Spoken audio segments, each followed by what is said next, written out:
నిగ్గదీసి అడుగు ఈ సిగ్గులేని జనాన్ని, అగ్నితోటి అడుగు ఈ సమాజ జీవోత్సవాన్ని. మారదు లోకం, మారదు కాలం.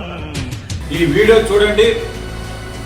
దారుస్థలం నుంచి డైరెక్షన్ ఇస్తున్నటువంటి ఎంఐఎం అధినేత ఓవైసీ గారి డైరెక్షన్ తోని వాళ్ళ పార్టీకి సంబంధించినటువంటి ఎమ్మెల్సీ దగ్గరుండి అక్రమంగా గోవులని హైదరాబాద్కి ఎలా తరలిస్తున్నాడో ఒక్కసారి వీడియో చూస్తే మీకు తెలుస్తుంది.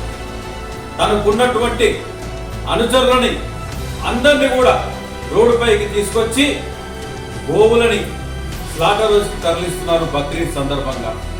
ఇంత దారుణంగా, ఇంత బహిరంగంగా నడి రోడ్డు పైన ఒక రౌడీల మాదిరిగా వచ్చి వాళ్ళు ఈరోజు ఈ వాహనాన్ని హైదరాబాద్కి ఇలా రోజు తరలిస్తున్నటువంటిది మనం నిత్యం చూస్తున్నాం. ఈరోజు ప్రత్యేకంగా ఎక్కడైతే పోలీసులు చెక్ పోస్ట్ ఏర్పాటు చేశారో ఆ పోలీస్ చెక్ పోస్ట్ దగ్గరనే వీళ్ళు వచ్చి వాహనాన్ని విడిపించుకొని తీసుకొని వెళ్తున్నారు స్లాటర్ హౌస్ కంటే. మన హిందూ సమాజం, మన నాయకులు, మన ఎమ్మెల్యేలు, మన ఎమ్మెల్సీలు అందరూ కూడా వాళ్ళ వర్గం కోసం వాళ్ళు ఎలా పనిచేస్తున్నారో, మన ధర్మదేవతని గోమాతని ఎలా చిత్రహింసలు పెట్టి చంపేస్తున్నారో ఒక్కసారి చూడండి.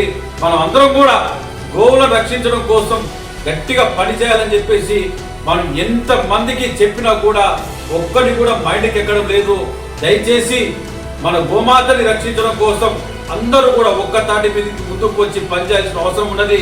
ఇందులో కులాలకి మతాలకి అతీతంగా మన గోవుని రక్షించుకోవాల్సిన అవసరం ఉన్నది ఎంతకైనా. దయచేసి హిందూ సమాజం మేలుకొని గో రక్షణ కోసం ముందుకు రావాలని సందర్భంగా తెలియజేస్తున్నాను. జై గోమాత. నిగ్గదీసి అడుగు ఈ సిగ్గులేని జనాన్ని, అగ్నితోటి అడుగు ఈ సమాజ జీవోత్సవాన్ని. మారదు లోకం, మారదు కాలం. దేవుడు దిగిరాని ఎవ్వరు ఏమైపోని.